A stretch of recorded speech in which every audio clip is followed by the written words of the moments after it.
Today's guest didn't just climb the ladder, he built one. Richard Burnikell is a commercial leader with deep roots in the chemical dosing and hygiene world. But he's not just another operator, he is also an entrepreneur. He founded his own company, Biovation, a company that brought sustainable, science-backed cleaning solutions to sectors like transport, education, hospitality, and a lot more. But he didn't just sell the vision. He ran the business, scaled it, and led from the front. And for the last few years, he's been the country manager at a company called Seko, which is a global powerhouse in chemical dosing and metering systems. There, he now leads the national strategy, drives sales growth, and connects technical products with real-world commercial outcomes. Whether he's building a business from scratch or leading within a multinational, Richard brings a mix of sharp commercial instinct, technical credibility, and no-nonsense execution. Richard, welcome to the You've Got Sales podcast. Thank you very much. Thanks for the introduction. That was great. It's great to have you on here, mate. It's great to have you. Always have good chats with you. And I think, yeah, like we said, just off air there, yeah, you're one of the few guys who I know who's not only been a senior leader within a business, but also has started their own business, scaled it, and went through a really interesting journey with that. So I thought that would be a good place to start, sort of the Biovation story, run us through what happened with it, and then we'll go on to some of the, if people are out there are thinking about starting their own business, what they should think about, what they shouldn't think about, some of the big learns that you had from that. But yeah, I think the Biovation story is fascinating. So why don't we start there? Yeah, great. So that it all started, well, I'll go from a little bit before then to get me into the position. So mid-20s, I was getting different sales roles, progressed in a couple of companies up to like sales manager. Then I joined a company that was launching a new brand promoting full biological cleaning products. And I was appointed head of sales for that. So I worked for him for about 2.5 years. I led the growth strategy, secured significant deals. I built real momentum within the market because it was brand new. Then Brexit was announced, and the global parent company made the decision to halt development of the brand because obviously it was still in its early stages, despite like strong growth and everything. They saw uncertainty. I, on the other hand, saw the opportunity. So I believed in what I was doing and what I was building so strongly that I decided to remortgage my house. I used all my savings that I had. I got a business loan as well to buy the brand and take full ownership. I then was managing director there for 5 years. I ran the company focusing primarily on the sectors that you said, but mainly hospitality and education, where we had great progress and landed some excellent contracts, basically, which kept us going. Then COVID hit, like COVID for a lot of people. It practically hit overnight, and for me, both the hospitality and the education sectors shut down. Meant it was a real struggle for about 1.5 years or so. A lot of uncertainty, didn't know when it was going to end. So I made the difficult decision to close the business. Since then, like you said, I then went on to join Seko, where I'm the country manager for them. That's obviously, there's a lot that story there, that 5-year period. There's a lot of things that happened, right? And it sounded like it was absolutely flying. It did. So yeah, so the death knell to it, and where, that's just so devastating, isn't it? But how much did it grow to in it, like staff numbers and revenue? Where did you get it to? So we got it to just over £500,000 from nothing. But it was more what I learned from it. It taught me so much because now I look at things very differently to what I did before I ran my business. It's very easy to go into a company and say, oh, they're managing it wrong. You should do it this way because you think you know it better. But when you're actually in there, it's your risk. So if I work anywhere now, I'm always weighing up the risk. Resilience is non-negotiable. So running a business through times of uncertainty, especially through like the pandemic, it's taught me the importance of like mental resilience. There's moments when you have to make hard, sometimes heartbreaking decisions, but you still need to show up, do your best. But yeah, I just learned so much from it. So I could look back and be like, oh, it was so bad that, COVID happened and this and that, but it taught me so much, which I'm actually grateful for. Some of you said there, like understanding risk, and it's probably like having a bit more empathy for the wider like leaders of the business that you wouldn't have seen before, or understanding anyway. What would be like some of the other big learns you took away from the experience? think a lot of it, the way that I grew it so successfully was with leadership. It was through the team, it was through the vision and me taking accountability. So it wasn't a case of I got people in and just let them do the work. We were all working together. It was about creating a vision, holding myself accountable, inspiring people to believe in the vision and really believe in them as well. So let them take full accountability and run away with it. I don't need to micromanage anyone. I wanted it done a certain way, but I only know so much with regards to growth. And I know enough because I've got good experience, but I've not been in someone else's shoes. I've not experienced what they have. So they could come in with a different set of eyes, different insight and be like, oh, we should look at trying to do this, trying to do that. And I was always open to trying new things because I don't know everything. I know as much as I know, but I'm all about listening to the people that work for me, and that ultimately got a lot of success from Biovation. Yeah. So leadership, like the way you led it, was a big part of that. Yeah, I think it inspires and it does motivate. Yeah. It motivates them. A good leader energizes and inspires their team to perform at their best. They create a vision and purpose that people want to work towards. Yeah. And so would you say there's anything else as well as the sort of leadership resilience that sort of sticks out to you that was a big learn for you? I think there was a lot of changes that happened because whenever you start up a business, there was a lot of changes. Even though the brand had been running for 2 years, then I took it over. I took it to a new location, the new operations. It was just changing. So it's just managing them changes effectively. People look for leaders for direction, stability, confidence. So it's all about how you come across to them as well. I didn't want to have the difficulties where I was worrying at night or trying to plan things, like strategize for it, and then coming in the next day and be like, oh, I've been up all night, I've been doing this. It's just about coming in, being a good role model for them to see and be like, yes, this is all going well, and it encourages them to just be positive with it as well. So just how you manage the changes, because there was a lot of changes early on, which I felt were handled well, and then it allowed us to grow and have a good team with clear communication, calm decision making. It was a good success. I had loads of fun. And I know some of the guys who report into you now, and they say that you're very much like that now as well. Like, clear communication, honest, empower them to do what they want to do, be there for support. Don't want to blow smoke up the old proverbial, but I always hear great things from your guys. And were those things, were those sort of late leadership capabilities of yours, were they a learned skill, or did you have specific training, or is it something that came naturally for you? Where did it all come from? I think certain things came naturally to me as I progressed from just a normal sales role to sales manager. I was looking at the managers that helped me and how I got there, and sort of taking on bits from them and looking at ones that didn't maybe help me in the best way. And I thought, right, that's probably not the way. But again, it's understanding that everyone's different. All people are different. So whilst I thrived under someone, somebody else could have not. So it's just understanding who's working for you, what their needs are, having open communication, letting them come to you and knowing that whatever they tell me is not going to be like, oh, you're doing it wrong, you're doing this wrong. It's giving them the empower to give the people tools, the training, support they need, and then just celebrate the wins with them. And obviously, if they're not doing it the right way, give them the support. Like, understand what they're doing, and it's just the open communication of, just building the trust and empowering others, basically. Yeah. Did you always have it in mind that you wanted to be a leader of some kind, or did that just happen naturally?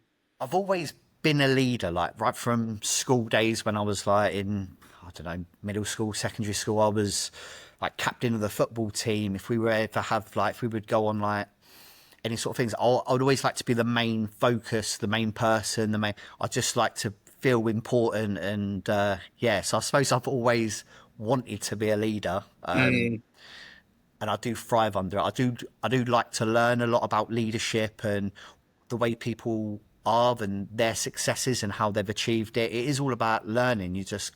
Everyone's continuously learning, growing. We're all developing as people. We never know it all. So it's always good to learn. Was there some of that learning there? Was there any particular advice or a piece of training that you had that sort of was always stuck with you when it comes to the leadership side? There's lots of little nuggets of information that I've probably taken over the years, and if I was to sit down and think now, I'll probably come up with a few. But one that I always try to live by is just don't control anybody. Like, just the best leaders for me aren't focused on power; they're focused on the service. So all I think is, how can I help my team succeed? Whether they want the support, they don't want the support, it's all about just success. I want to achieve the most I can possibly achieve. So it's not going to come from me dictating, you're doing this, you're doing that. It's helping the team to succeed. It's funny because I've had a few sales trainers on here. I try to speak to as many sales trainers as possible, and I always sort of ask them, like, because there's the classic salesperson who's the top biller who goes into a management role and ends up fucking the whole thing up because they are concerned about themselves, right? Most salespeople are, especially if they're a top biller. And I had a guy on a couple of weeks ago. His name was Paul Morton. He was great, and he sort of turned around and said, if you're considering going into leadership as a salesperson, if your main driver isn't helping other people and service, you should not go near it.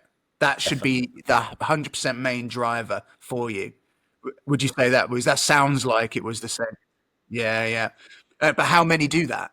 How many have that desire? I would say very few that I've met have. That's their main desire. Yeah, I think a lot of people are out for themselves, and they're not open-minded. I don't feel. I feel like a lot of people at high levels, they don't open and listen to, the people that are on the phones doing, like, they've probably got to get promoted like 4 or 5 times to get to your level, but they're doing the job day in, day out. Okay, they might not understand the whole strategy of the business and the everything that you do, but I'm confident when I speak to them, they could give me bits of information that would help me. It's all knowledge, and so I just like to push the team, into obviously just good, strong relationships. I think that's what I've got here. That's what I've had in my last role. I like to build up them relationships to know how I can get the best out of people, because they're not just coming to work to hit their number and go home. It is all about, we all work together, because some people, especially in sales, you have good months, you have bad months. Someone will have a good month, you'll be having a bad month. The next month it changes over. So it's building each other up, so we never drop too low. We're all sort of pushing together. It's really important. Yeah. It's interesting because it's, again, that same sales trainer, Paul, he was talking to me about where a lot of sales teams go wrong. And I think the way he put it, I had never really thought about it like this, because he was like, the thing with sales specifically, right, is that you've got basically a team of individuals. You're not really doing a lot of teamwork. Like, you're all contributing towards the same goal, but Yeah. really you're kind of a lone wolf within the wider team, right? So it's like, how do you build a great team environment from that? And what he took away from it was, he sees it as kind of like, in the same way that not like a sports team, but it's more like a practice. Like, whether it's a doctor's practice or it's practicing a martial art, something like that. It's all about people helping each other to sort of raise the average of the team, rather than it being like a sports team or like a family environment, but more of a practice where we all sort of learn and build from each other. And I thought that was quite an interesting way of putting it like that. Are we back in? Yeah, it cut out there a little bit, but yeah, no, I heard what you said. I agree with it, because as well, Yeah. when you support each other and when you support the team, and you don't just focus on outcomes, you grow talent. Like, that means that there's better productivity, innovation, a stronger bench of future leaders, but you're all in a team together and you're all growing as well. So just the standard raises just by supporting each other. So it is really important for that sense as well, because How you do you get better do that outcome. when they're, like, in your team, when there's so many of them are remote and you're not with each other all the time? How can you get that togetherness and that sort of learning? I be consistent. I make sure that I don't like to speak to them every day, because they're doing a job, and I put myself in that situation. If someone, just like when I go out with them, I never used. So when I was in sales, I used to dislike if my manager would come out and they would speak over me in the meetings that I'd have, and they would be trying to sell it. It'd be like, I've got a way of doing it, and watch me and then give me feedback after, and then I'll choose to grow. So I think there's a lot of respect there with my team, because I can go out with them. I don't get involved in the meetings too much. I put little pointers here and there, but it's mainly after. I'll always stay with them. We'll go somewhere and we'll talk about what I think worked well. Why did they do that? Understanding them as well, because I've only got an opinion. They've got an opinion as well. They might be like, oh, I spoke to them before about this, so I didn't want to mention it again. Okay, that makes sense. You've got to really understand what they're doing. So I don't like to get too involved, but I feel like I give productive feedback to help them develop, grow, become better.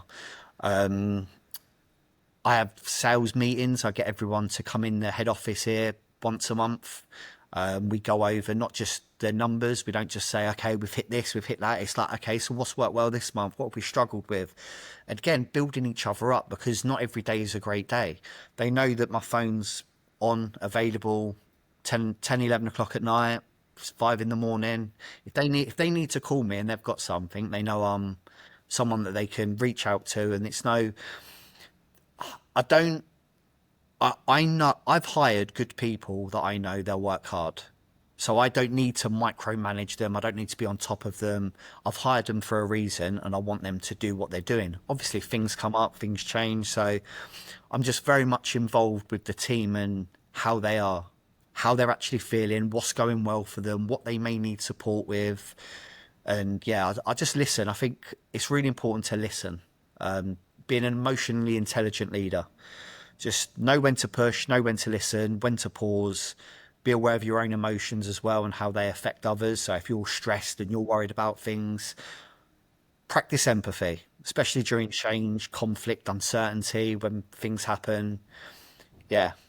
How do you, I've personally found that sometimes difficult to understand that sort of, the practicing the empathy or the emotional intelligence piece. Is that something, do you feel that that came naturally, or have you got like Well, certain ways that you practice that, or? no, I think I've made some mistakes along the way, definitely. I'll probably make some more in the future as well. But I think the good thing when people know me, when my team now know me, they've all been here 3 years plus. I think they know that my intention is always in the right place. So I may come across and I may look a bit more stressed and I might be like, but then I've just got to get myself back down to the right level and get the most out of them. There's been times, less than that, I can count on one hand, where I've probably not done it the best way. But again, it's learning, it's growing, it's developing, it's taking accountability for anything that you have done. If you've reacted in a way that's been like, oh no, we need to do this, and not really listened, it's then calling them after, speaking to them and just saying, look, didn't mean to do this. Like, I'm a human, the same as them. We've all got feelings, we've all got emotions, we've all got other stuff going on, but we want to get the most out of it, and we're all working together. We're a team. So it's important to just have really good communication with them.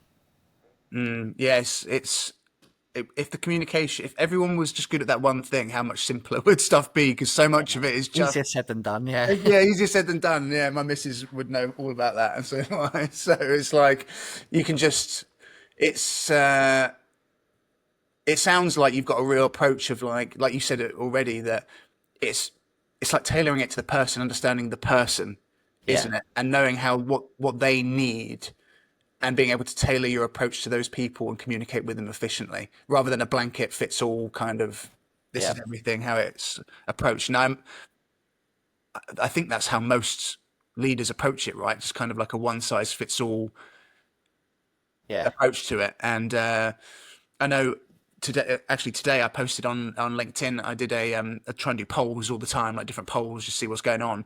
And the question I put up today was, what would be the number one thing that would make you leave your current sales role? And we've got no progression, limited earning potential, micromanagement, and selling a poor product or having a poor service. And at the moment, winning by 70% is the micromanagement yeah. piece. And that's, every time we put micromanagement up on anything, it's always the number one killer of sales roles and people's enjoyment within them. Yeah, definitely. I completely agree. You've got to, if you trust the person that you're hiring, obviously you've got that sort of start period where they come in, they need to understand the culture, the way people work and all that. So there's a lot more hand holding at the start. But then when you let them go free and obviously reach out to customers, do this, just having a leader there that they know, oh, I can contact them, I can speak to them if I need to. Let them come to you. You don't need to be on top of them. Obviously, if things aren't going well, then you need to look at things differently. But otherwise, just let people be free and trust what they're doing. Why do you think it doesn't happen? I think a lot of things are very strong on targets, and when someone comes in new and or they're doing it differently, they might look at there's loads of reasons, but they might look at, oh, this person's doing it that way, you're doing it that way, this person's successful, you need to change your way, rather than letting that develop and see how that goes. There's just a fear of not hitting target. We've all got targets, especially in sales. You could have a brilliant month and then the next month it's back down to zero, it's restarted and you go again. So I think there's a lot of pressure to hit targets, because obviously if you've got a company, sales is important for multiple things. It just does everything from the revenue generation, cash flow, market validation, showing the world sales like you're a real world indicator that your product or service meets demand, business growth, so any business expansion. You've got the competitive advantage over your competitors, knowing, oh yeah, this one's bigger in the market than what they are. So there's loads of positives for sales, which is why it's so important, especially at the top, to get it right. And I just think the pressure may become too much for some people, that then they sort of they then think, oh, I could do it better, so I'll micromanage and get on top of people, but it doesn't always work. I had a candidate a few months ago who was telling me about their manager, and they said their manager's lovely. She's a lady. She's really lovely, but she's a massive micromanager. But she doesn't realise that she is, because she's actually very, very empathetic and is really wants to help the team, like really Yeah. wants to help them. So she's coming at it from a positive perspective of like, I'm helping, but what she's actually doing is completely constricting everyone and what they can do and micromanaging them and not giving them any freedom, Yeah. out of concern for them. So it's like it's difficult because they respect them and they like them and they're trying to do it for the right reasons, but it's coming out, the output is all completely wrong, and that's a difficult one, isn't it? Because that's a good person trying to do the right thing, and it's just not being done in the It right way. is, but that goes back to what I said earlier about communication. Being open to let your team come to you with any feedback for you, because we're all growing. Like I keep saying, like we are not the final product of whatever we're doing. We're always learning, we're always developing, we're always growing. So take on feedback. The feedback might not apply to everyone, but at least you know it applies to that person. So you change your style slightly to manage them, to get the most of them, to help them grow. And Yeah, when yeah. they Again, do it's grow, it's celebrating. It's not just celebrating like the results. It's celebrating progress. So yeah. for anyone you're managing, if they're progressing, you're seeing things done started to do differently. Raise it with them. People love to hear good things about themselves. When we Yeah. joined this podcast and you started saying how great I was, it was brilliant. Yeah, yeah, yeah. Well, we sometimes just need a little bit of encouragement, don't you? Like, Exactly that. Yeah. So I think for the micromanager situation, her manager, I just think just speak openly with them. And if she is a great manager, she's a good manager, she'll take it on board. She'll actually appreciate it, probably. probably doesn't realize what it is that she's Yeah. doing. In Yeah, in her mind, she's probably doing everything the way to right get the way. best results, but not for that person. I think it's difficult for those people, isn't it? Because I think you could, if you have a micromanager who's like a real like draconian micromanager, it could be quite obvious. Yeah. But for someone who really thinks they're going in with the right intentions, it's probably quite a difficult thing for them to ever pick up that they're doing. They're sort of unconscious that they're having this sort of effect on people. It's That's why self-awareness is key. You got yeah, to self awareness is a big know one. your strengths and areas for improvement. And I do ask for feedback. I always make it clear to my team, like, speak to me if you don't think this is the right way. I listen. I stay open to new ways of thinking, and just I invest in my own leadership skills, like emotional intelligence, decision making, and time management. But again, I don't know everything. So any sort of feedback is I'm more than happy to receive it, because I think I'm a fast learner. Yeah, yeah, and I can tell. I mean, you mentioned giving other people feedback, and I've Yeah. experienced, obviously, been lucky to work with you a few times. You're the best by far when it comes to giving feedback to candidates who got the job, obviously, but who didn't get the job. and Yeah. actually giving to them honest feedback and then something that they can work on as well. And then you're doing it to people who haven't got a job that don't really mean quote unquote anything to you. You're probably never going to see those people again, and yet you still go out of your way to go and give those people that feedback to try and help them. And it's Yeah, like, definitely. if that's what you're doing for people who are not connected to you in any way, shape, or form, this is why your team, obviously respects you and loves working underneath you. And generally, people don't leave. I mean, no one's really left, really, have they, since you've been in charge? So it's obviously what you're doing is having a positive impact on people. And I can see it, like I say, from a recruiter's perspective. And to be honest, mate, very rarely see it. Very, very rarely see it. And it's actually something that can come back later on. And if you don't give any feedback in the market at all, companies don't realize how to have a negative effect that has on that brand. Because people talk, especially in like an incestuous market, if there's not many companies, it doesn't take long for word to get around about certain things. Yeah, Oh no, Richard did definitely. this, or Richard did that, or I had an interview, then never heard back from them again. That stuff spreads really quickly, and there's a few companies that I know people just don't want to interview there because they've heard what it's like, and I don't think people are aware of what the damage can be done. But likewise on the other side, if you do give that feedback, people speak very positively. Yeah, you don't know when your path's going to cross again either. You You want don't know. to you want Yeah, to have that integrity and respect from all levels, whether it's team members, your peers, your executives. That kind of character builds like long-term credibility. it does. Yeah, you never know who's watching or listening. You never know, do you? Um, so I always really appreciate that from you, because sometimes it's something that I have to dig really hard for, and I'm like, oh. But with you, it's like 10 minutes after you've interviewed them, I'm like, wow, this is you could be It's doing a million fresh. other things. I might forget otherwise. So I have Yeah, to. exactly. Yeah, get it out while you can.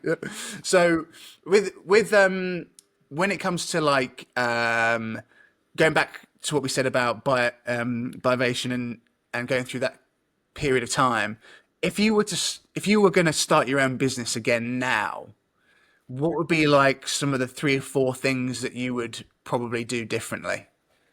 I think I was at an advantage when I did start Biovation because I'd already worked for it for 2 years. So I'd 2.5 years. So I was very aware of the customers, the product, what I was selling, everything. It was just I'd never managed a business before, so it was learning that. If I was to do it all again, I feel like I'd be in a strong position as opposed to if I'm talking to someone that's never done it before. If someone's never done it before, I would say the important things is to understand the market. Whatever you're selling, understand the market and understand the risks of what could happen. So obviously, like me, COVID, yes, it could happen at any time again, and people would be in it, but just there was things looking back now I could have done slightly differently, and it would have made it okay to carry on during COVID. I'd still be there now. Things would Be have like been. diversifying customers, Yeah, or it's not probably so I stuck to the main two were the education sector and the hospitality. But if I would have spread it, which could have easily been done, the easiest sales for me were education and hospitality because we had a full biological cleaning product. There's a lot of cleaning products that are enzyme based, which is like at the end of the fermentation extract, but we were full biological, which was as green as you could get, basically. So when I was selling it to like schools, it was like, do you care about the environment? Do you care about the children's health? And, obviously they're not going to say no. So it was an easier sale. Same with the hospitality side. They're very big on sustainability and the environment. So they were easy, quick win sales, which helped for the growth of Biovation. But at the same time, it sort of tied our hands when it come to COVID, because then we're like, right, okay, we need to do something else. And I had no plan for it. So my feedback would be understand the market. Whatever you're selling, whatever you're doing, just understand it. Understand your competitors as well. So I knew our competitors, where you never want to sell against what they do wrong. But if you know that a company is using a certain product and it doesn't do this, this, and this, how does that make you feel? So it's more just asking questions like, what are your pain barriers with it? Have you got any issues? Is everything going smoothly? Do you need a quicker lead time? Do you need it to do this? Do you need it to that? We can provide that for you. So we can do everything that yours does, and on top of this, it's just selling it in the right way, understanding the market, understanding the competitors. I would say were the two big things for the sales. With regards to running your business, I can't speak highly enough about it, to be honest. it's a lot of work. There's a lot of time that goes in it, and you need to be dedicated. You need to just put everything into it. I did that. I think the first year that I had it, that I took it over, I remember going around the supermarket adding up the cost of how much everything was in my basket, because I had no money. I'd invested it all in the Yeah, business, yeah, yeah. and I weren't used to that at all. But I saw the reward at the end. I knew that it was going to get there. And it was probably less than a year. People say the first year of business is the hardest. It was for me, but it was just under a year. And then we secured some really good deals. And I was thinking I was going to retire in about 10, 15 years, and everything was lovely. So it can change. There is a lot of reward in it, but it does take a certain type of person to have the determination and the same get up and go, because they're not quick wins. You don't get some people do, some companies do, but it's very rare that you'll get the quick wins, because if it was that easy, I say this for everything I do in life, if it was that easy, everyone would do it. Yeah, yeah. It's a funny old journey, isn't it? And I think people will like hold like CEOs or business owners up on a pedestal and go, "Oh, how great their life looks." And it's like you can never understand the sacrifice of getting to those levels. I'd never want to be a CEO of a big multinational company. The amount of that demands on your life is Yeah. absolutely wild. So yeah, you won't be getting paid a lot, but what you have to Yeah. give Well, up in return is massive. Well, it's not, it's the time, it's also the decision making, the choices that you make. Mm. So you could be a lower level in any role, and you can make three mistakes a day. And it's like, okay, you're gonna get them addressed and you're gonna get trained on them and this and that. But if you're at the very top and you make one mistake, one decision making that's wrong, bad choice, you've not thought about it properly, you've not done things the Taking right too long way, to think about it. you're gone. Like it's Yeah. so there's a lot more pressure the higher up you get, and when you've got your own business, there's a lot of pressure on doing it right. But I think what I loved is that it was mine. I knew that I was responsible for it. So yeah, I loved that side of things, that it was basically mine. It was everything that I'd worked hard for and put into. So that was really, really good. How did you deal with the pressure of like having people on your payroll? That is something that I did not like. So that was when I come to work for Seko. That was one of the main things that I was so relieved about, That not having because to do. I remember you yeah, saying at the time when we did it. Yeah. yeah, especially when I had COVID. So that was always like a stress. I was always last to be paid. It was like, right, no, they've got Yeah. to be paid. It's like you can't mess with people's salary at all. So payroll was it, it was a bit of a headache for me. It was just, we were doing well before COVID and it was fine, but it was still something, a part of my day where I'd have to look over stuff, check, not like every day, but when we're doing payroll runs and things, I had to check it all. And it wasn't something that I enjoyed, all that side of the business. Whereas the selling, the growing, the seeing what's out in the market, that was what I thrived on, which is effectively what I'm doing at Seko, which is why I love it so much. Yeah. I mean, I always like, when you see posts about like job security and stuff like that, and everyone's like, "Oh, you go work for a big company or go work for any company, it's job security." And I'm like, "Yeah, you go and ask the person who's handling the payroll if they think it's secure. If they think your job's secure, right? They'll have a different opinion on how secure your job is Yeah. for most companies, right? So it's a little bit of an illusion. But yeah, when you're responsible for other people's livelihoods like that, it's a lot of pressure, isn't it? And it's Yeah, it is. I It's, imagine it's some of the worth it darkest though. days Big were risk. when it wasn't going well and you had to close up shop. They must have been some really difficult, dark days with payroll and stuff like that. It must have They been very were, yeah. difficult. But it Yeah, was big risk, big reward. When the rewards come in, it was worth everything. The hard times were hard, but fortunately, over the 5 years, they were few and far between.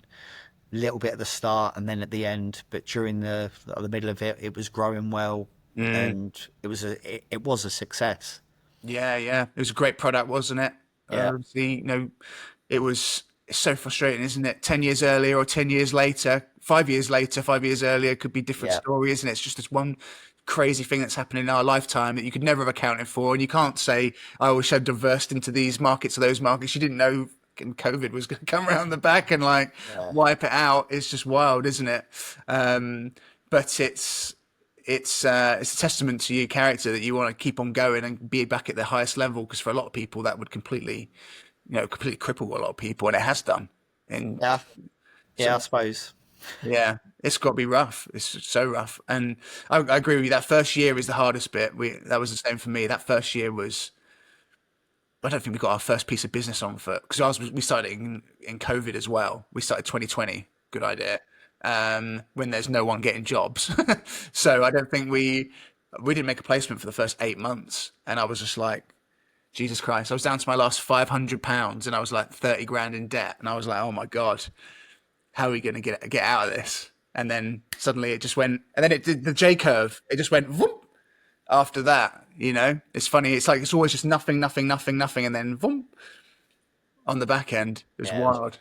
I didn't get the back end of it, but yeah, that sounds good. But no, Yeah. it has changed me a lot. But I don't see it as I could wallow in self pity and be like, oh, it's so bad and poor me and how difficult it was. But there's so many positives that I just take Yeah. from it, Yeah. and I'm so grateful that I had the opportunity to. And I've developed like a deep understanding of like resilience, risk, commitment. I know what it takes to take a leap for something you believe in, and I do carry that into the same passion that I have for the role I'm doing now, and anything that I do. I've just got a lot of passion for it, and I dive right into it. I remember because we would have met not long after you finished the business, I think. It Yeah, wouldn't be it too long was. after. And I just remember at that time, obviously it was a few years ago now, but you were just so up for the future. Yeah. Like, I'm just buzzing to get into something I love again, and bam, bam, bam. It was very clear that you just took all the great things from it and wanted to utilize it moving forwards. Like I say, rather than wallow in self pity on it, you're not going to get anywhere with that. But it's such an easy thing to do. It is. Yeah. The hard thing to do is to fucking take it and keep going. And obviously, you've had great success at Seko, right? What the growth figures been like over the last few years again? Remind me. So the last 3.5 years, so Seko have been going in the UK for over 20 years. The last 3 years have been the most successful.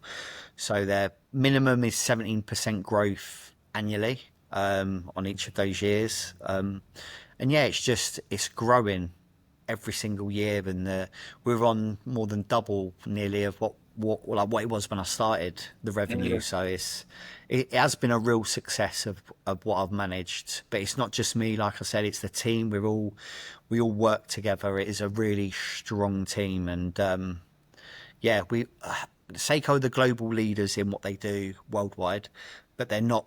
They're not, and they've never had been the biggest in the UK until now. They are the biggest at what they do now in the UK. So it's a real testament to, I think, the team and everyone here that we've managed to achieve that. But there's still a long way to go. We've still got loads of growth to do. What are some of the big sort of changes that you made, or what are some of the big milestones that sort of have contributed to, like, say, the most growth in their history in the UK? Obviously, it's been a few things, but what are some of the main things that have sort of contributed it that you implemented? I think understanding the market. I think it's As all you said earlier. we can get lists and lists from Google, and we can just all go out and contact everyone that obviously uses pumps, but it's understanding who's buying what, why they're buying it, what's going on, what's good about their product that they're buying from, who they're buying from, and understanding all of our competitors and where we fit and where it actually would work. And it's all about the sales of just understanding the whole market is so I create documents. I make sure I give loads of feedback to all of the staff, and just, we all know what we need to do. It's asking the right questions. It's positive customer engagements. I'm constantly on the phone. When I hear the people in the phone in the office, I'm like, don't use negative language. Don't say no worries. Don't say not a problem. Speak positively. Like, we're all helping. Sales ultimately is just finding someone's problem and giving them a solution. It's just understanding the customer. So we need to talk to them. We need to understand things. Then we can provide them with the best solution possible, because we've got Seko make great products. They do. Their pumps are brilliant. Their metering systems, they sell. But we just need to understand who needs what, why they need it, because a lot of people can come through the internet sales and just put in, oh, I need this because it's a replacement of something I had 7 years ago. But you bought that 7 years ago, but that's not the right product for it. We've actually got this, which is even better. So it's understanding the applications, where they're going into, what they're being used for. So I think market intelligence is probably the biggest thing. And it's just, yeah, building up a good team, encourages innovation, problem solving, and earns long-term success. Yeah, I mean, with the market intelligence, right, it just gives you the answers of what you need to do, where you need to go, Yeah. right, rather than you trying to figure it out It's yourself. Yeah, it's all out there. It's easily obtainable. Speaking to people as well, there a lot of customers will tell you who they've used before, what they liked about them, what they didn't like about them. We're not there to talk badly about any other company. Like, it's more just understanding. Okay, so what didn't you like about them? Oh, it didn't do this. Why would you need it to do that? Oh, I need it to do this because if this don't happen, then that happens, and then that's a problem. And it's just understanding the customer. So we're always it's just, the conversation's just easier, communication's easier, and everything just, it sells a lot easier. Sounds like you have like this kind of like the same approach with your team, right? It's understanding understanding the person, understanding the customer, and if you understand those things, they'll give you the answers of how you need to do what you need to do. Exactly right. Kind of basically the same with both of It, them, which is quite it interesting. builds a lot of trust as well, because when you communicate openly with customers, with your staff, it's just, it builds a lot of trust. So they come to you asking for your advice as well. It's, yes, we don't know everything. We know a lot. We'll try to always give you the right support, answers. But I'm open to admitting mistakes. It shows humility, earns respect. It's just, we're trying to do the best by you. But if there are any things that do go wrong, I'll hold my hands up. I'll openly reach out to them and then come up with another solution of, okay, that didn't work, but I've realised that because of this, this, and this. We'll supply this to you. We'll try that for you. Yeah, yeah. And what I mean, when you think back at like, because you've also had different different leaders over the years, is Yeah. there any like one piece of advice that you were given that sort of again sort of stuck with you from a sales leader or any leader in general that's stayed with you all these years? Just be yourself. I think that was early on, to just be who you are. You'll soon realize if you're not a salesperson and you're in the wrong role and all of that, so then you change it anyway. But I was always passionate about selling. I wanted to do the best by my company. I wanted to be the overachiever. I wanted to be a success. And I think when I was just let to be myself, just do what you think is right. I'll support you. Exactly the same way that I now operate with my team, is just letting them be who they are, because ultimately we don't know everything and they've got their own ideas. Listen to them, nurture them, build the trust, improve culture, not just results, uplift people by doing the work. Yeah, I'd say that it was just being myself, basically. Not try to fit in and be like, oh, okay, I need to sell it this way because that person does it. You don't need to copy what other people are doing if they're successful. They're doing things their way that works for them. Do things what work for you. Just try and test it. Well, and one thing, and sort of touching upon like being yourself and the authenticity piece of it, which I think is massive. Yeah. It's a huge part of selling. You don't want to sell to a faceless man. You want someone there who's going to help you, right? People buy from people. It's People a do. It's famous saying. cliche, but Yeah. it's true. It is very true. With one thing I always like to ask people, I'm just interested in different people's different opinions on it. With AI, how do you see the salesperson's role changing in the next few years with what's coming out AI wise? Well, a lot of people that don't go on the road. My sales people are on the road 4 days a week, I'd say 3 to 4 days a week. You're going to have, you're just going to have generic messages just being sent to all customers. And with AI, it's going to sort of, I think it's going to take away quite a few jobs in a lot of areas, not just sales, but because they can see what works and what works well, and then they'll just adapt it. So they'll ultimately be the best salesperson they could be on emails and all of that side of things. But again, just don't lose who you are. Like, most people have been working for X amount of years. They've gained a lot of experience, and I don't think you can beat the experience. people buying for people, yes, you can receive a greatly worded email that's like, oh my God, this person's great. But it's almost like the AI will get the person to the door, but I think it needs a real life person to open the door and invite someone in. Yeah, I still am struggling to figure out how people are going to trust AI when it comes to difficult decisions. Transactional ones. Yeah, Okay. the emails to initially set up meetings and Yeah. Yeah. promote what we've got. Yeah, they'll probably do it better than most salespeople, but they'll only get it so Yeah. far, which is why I said they'll get them to the door, but they won't get them over the line. You need a person for that, I think. And if you were to like, I don't know, if you had like sales leader AI, because that's going to happen, right? You're going to have lots of philosophies, AIs that are built off certain sales leader philosophies. If I was a salesperson being taught by an AI that had never physically done that thing before, I don't know how much I'd actually, not that I wouldn't believe it, because it's obviously factually probably true information, but I'd be like, no, I want to get it from you, Rich. You've been in these situations. You know exactly what it's like. I'm going to trust you. I'm going to learn from you. That's going to have a lot more gravity to it than any AI Definitely. training system is going to have, because you're going to be like, you've never done this before. How would you possibly Yeah. I know? agree. I think it's only the first stage, the messages and all of that, and then past that, I don't think they're gonna be able to help too much. I But don't think people are going to like it, are they? Imagine if you got no, you yeah, got I don't. And I think that I'll go off tangent here a little bit on my little things that annoy me in life. Is customer service. People do not have good customer service now. When I was like 15, 16, and I was getting trained up on customer service, how you talk to someone, yeah, and you go into restaurants now or you're in a shop and I'm baffled by like, there's it doesn't no customer exist. service. Yeah, it's I poor. remember. Do you remember TGI Fridays when we were kids? The way Yeah. the staff used to work in there were like, they were so vibrant, weren't they? Yeah. And that's just completely disappeared. That whole, obviously TGI's, but And just it's like, such a shame because it was the experience. It's the experience for people which, it brings people back.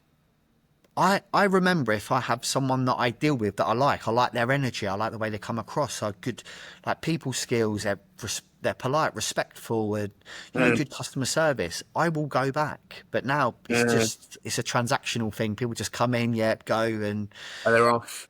yeah, Yeah, yeah. I went to this restaurant in Birmingham a little while ago, which it was this restaurant where the people there like rip into you, like they intentionally give you bad yeah, service. I've heard about this, yeah. Yeah, yeah. They were just, But I yeah. think, It was but it I, was it was interesting.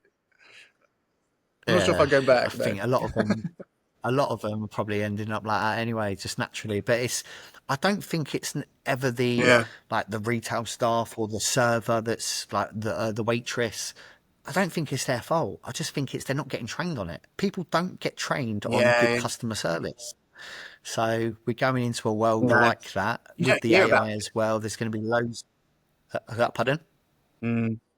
You don't hear about it. You don't hear about. I had specific customer service training. I don't speak to Yeah. salespeople all the time, and most of them started in customer service, and you never hear about them talking about that. I had a lot of customer service training when I was like 16, 17, and that's just stuck with me the whole way through. And I tell people, no, I don't speak to people like that, do it like this. An old famous saying, customers are always right. Okay, yeah, we all know customers aren't always right, but it's the way you manage them and deal with them and speak to them and get it resolved, whatever their problem is. Like, yeah, there's a lot of things we can do better. So I think AI for that side, like when you mentioned AI, yeah, it could probably go into a lot of them areas. Where I mean, you make your own McDonald's order when you go in there, didn't you? On the little screen, you don't even need to go up to the desk thing or whatever, Yeah, the yeah. till. You put it But all on the screen. So a certain lot of times you things need are it. just coming all computerized. And you do, but it's making sure that people are trained right and they know what they're doing with it as well. Yeah, but when it comes to, I cannot foresee in my job someone wanting to work with a recruiter who's not a real person, unless it's like if it's like warehouse staff or like low level. Okay, fine. But if it's people, you know, if you're coming to me as a candidate and you want me to listen to your life about why you're making the moves you're making and what it means to you and your family and actually the gravity of the getting this right for you, are you really want to going to give all that stuff to an AI that doesn't ultimately care what really happens to you? I don't think you're going to open up about those things. And it's those things when you speak to candidates, you need them to open up, because if you don't open up to me, I could miss something that's going to really mess up your life. So I need to know. And I just can't see people wanting that from an AI avatar on Zoom to tell them all about their life, and they're literally going to tell them to fuck off. I think, like, and that's another thing as well, right? When it's an AI, you don't respect, you don't. It's not a real thing, so you don't. You can tell it to f off, Not a real and it person. doesn't mean Yeah, anything. Like, I can't tell yeah, you you to f don't. off now. Yeah. You can't. We've got like an agreement, don't we? We've got respect with each other. There's consequences if we say certain things to each other, so therefore we don't. But with an AI, you're just not gonna, do one. You know, so you're not Yeah, gonna have the a real world's changing. conversation. I feel so. I feel so old. It is like like when mobiles come out and you used to teach like your grandparents like, oh yeah, this is it. And they're like, what? Yeah. It's the way I feel now when stuff comes out. I'm like, what is this? Where you're moving into, and I'm not far behind. Well, you're definitely getting into is the wise elder statesman territory. So you're in the knowledge now. But mate, it's been great speaking with you. Always love talking with you.